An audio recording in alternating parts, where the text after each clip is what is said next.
ایک رات ایک پرانی حویلی میں ایک اجنبی شخص آیا۔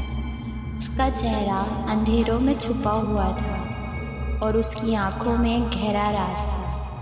اس نے حویلی کے مالک سے کہا، مجھے ایک رات کے لیے یہاں رہنے کی اجازت چاہیے۔ مالک، جس کا نام رضا، اس نے اس کو اندر بلایا، لیکن اندھیرے میں کچھ چھپا ہوا تھا۔ ہر کونا، ہر راز ایک نیا پردہ تھا۔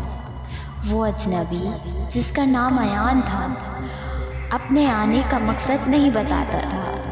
اس کا راز وہ لے کر آیا تھا جو حویلی کے دیواروں میں چھپا ہوا تھا۔ ایان نے حویلی کی پرانی داستانوں کا پتہ لگایا۔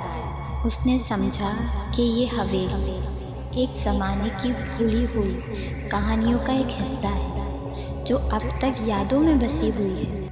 حویلی کے راز کو سمجھتے ہوئے ایان نے اپنے اندر کے راز کو بھی سمجھا۔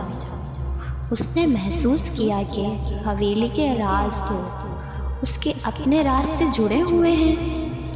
رات گزرتی گئی، لیکن حویلی میں چھپا ہوا راز ابھی تک سلجھا نہیں تھا۔ رضا نے ایان سے پوچھا، تم یہاں آئے کیوں ہو اور تمہارے آنے کا اصل مقصد کیا ہے؟ ایان دھیرے سے مسکرایا اور اپنا اصل چہرہ دکھایا۔ اس کا چہرہ رضا کے چہرے پر ایک جھلک کا اثر چھوڑ گیا۔ وہ دونوں ایک دوسرے کے پرانے دوست تھے جو بچپن میں کسی مصیبت کے تحت الگ ہو گئے تھے۔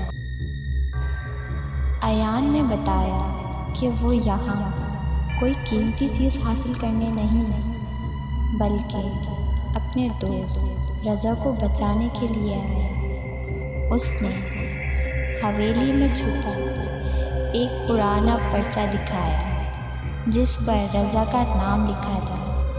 اس پرچے کی وجہ سے رضا کو ایک پرانا خطرہ تھا جو صرف ایان ہی سمجھ سکتا تھا۔ رضا کو اپنے پرانے دوست کی سچائی کا احساس ہوا اور اس کی دوستی پھر سے جیت اٹھی۔ دونوں نے حویلی سے نکل کے اپنے نئے سفر کا آغاز کیا۔